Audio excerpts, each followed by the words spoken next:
வடசென்னையில் 24 மணி நேரத்தில் 2 கொலைகள் நடந்துள்ளன. வடசென்னை காசிமேட்டு திடீர் நகரைச் சேர்ந்த ரவுடி 33 வயது லோகநாதனை நேற்று முன்தினம் நள்ளிரவு 12 மணிக்கு மர்ம ஆசாமிகள் வீடு புகுந்து வெட்டிக் கொன்றனர். அவருடன் தங்கியிருந்த 48 வயது மாலதி என்ற பெண்ணுக்கும் சரமாரியாக வெட்டு விழுந்தது. அவர் ஸ்டான்லி மருத்துவமனை ஐசியூவில் உள்ளார். இந்த கொலை நடந்த இடத்தில் இருந்து 2வது தெருவில் இன்னொரு கொலை நடந்துள்ளது. அதுவும் 24 மணி நேரத்திற்குள். புது வண்ணாரப்பேட்டை நாகூரான் தோட்டத்தைச் சேர்ந்தவர் வினோத்குமார், மீனவர். பொங்கல் என்பதால் மீன்பிடிக்க செல்லவில்லை. நேற்று இரவு 8 மணிக்கு வீடு முன் உள்ள கடையின் அருகில் உட்கார்ந்து போனை பார்த்துக் கொண்டிருந்தார்.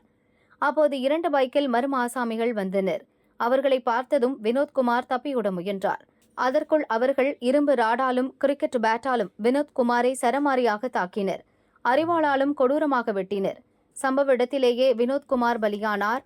இதை பார்த்து மக்கள் அலறியடித்து ஓடினர். கொலையாளிகள் தப்பியோடிய பிறகு போலீசுக்கு மக்கள் தகவல் கொடுத்தனர். மீன்பிடி துறைமுக போலீசார் விரைந்து சென்று வினோத்குமாரின் உடலை மீட்டு பிரேத பரிசோதனைக்காக ஸ்டான்லி அரசு மருத்துவமனைக்கு அனுப்பி வைத்தனர். புது வண்ணாரப்பேட்டை காசிமேடு திடீர்நகர் பகுதியில் கஞ்சா விற்பனை அமோகமாக நடக்கிறது.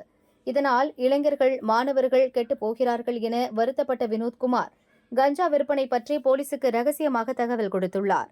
இது எப்படியோ கஞ்சா விற்பனையில் ஈடுபட்டு வந்த கும்பலுக்கு தெரிந்துவிட்டது.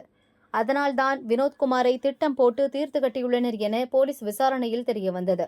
வடசென்னை பகுதிகளில் கஞ்சா விற்பனையில் ஈடுபட்டு வந்த புது வண்ணாரப்பேட்டையைச் சேர்ந்த ரித்திக் ரோஷன், முத்து, கோகுல், சுனில், அபினேஷ், எண்ணூரைச் சேர்ந்த யுவராஜ், நரேஷ்குமார், தண்டையார்பேட்டையைச் சேர்ந்த லோகேஷ் ஆகிய 8 பேரை போலீசார் கைது செய்தனர்.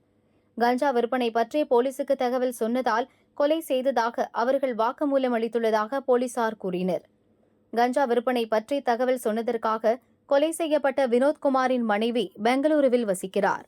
கருத்து வேறுபாடு ஏற்பட்டு குழந்தையுடன் சில மாதங்களுக்கு முன் பிரிந்து சென்று பெற்றோருடன் வசித்து வருகிறார்.